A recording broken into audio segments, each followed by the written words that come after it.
Wonderful. Vijayan അറിയാമോ ഇന്ന് നാം നേടിയ രത്നത്തിന് എന്ത് വില വരുമെന്ന്? 50 ലക്ഷത്തിൽ പരം രൂപ. അറിയാം. വിജയൻ, ഇതെല്ലാം നമ്മുടെ ബിസിനസ്സിലെ ഒരു സാധാരണ സംഭവമാണ്. ബുദ്ധിയും ധൈര്യവുമാണ് ഇതിന്റെ മുതൽ മുടക്ക്. അതുള്ളവർക്കാണ് അന്തിമ വിജയവും. അതെനിക്ക് മനസ്സിലായി. അതുകൊണ്ടാണല്ലോ ഈ പറ്റി നിങ്ങളുടെ മേശപ്പുറത്തിരിക്കുന്നത്. ഇതാ 10,000 രൂപയുണ്ട്. എന്തിനാ ഇത്? 1 മാസത്തെ ശമ്പളം മുൻകൂട്ടി. 50 ലക്ഷം നേടിത്തന്നിട്ട് 10,000 രൂപയോ? കൊള്ളാം. എന്റെ ജീവൻ കൊണ്ട് പന്താടിയിട്ട് അങ്ങനെ ആരും സൂചിക്കണ്ട. എനിക്കിതിന്റെ നേരെ പകുതി കിട്ടണം. നീ കണക്ക് പറയുന്നു എന്ന് തന്നെ കരുതിക്കൊള്ളൂ.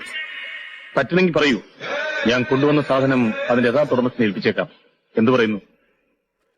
1 പൈസ കൂടുതൽ തരാൻ സാധ്യമല്ല. ജീവൻ വേണമെങ്കിൽ 1 പൈസ കൂടുതൽ തരാൻ സാധ്യമല്ല. ജീവൻ വേണമെങ്കിൽ എന്റെ ജീവന് 10,000 രൂപ വിലയുള്ളെങ്കിൽ എനിക്കത് വേണമെന്നില്ല.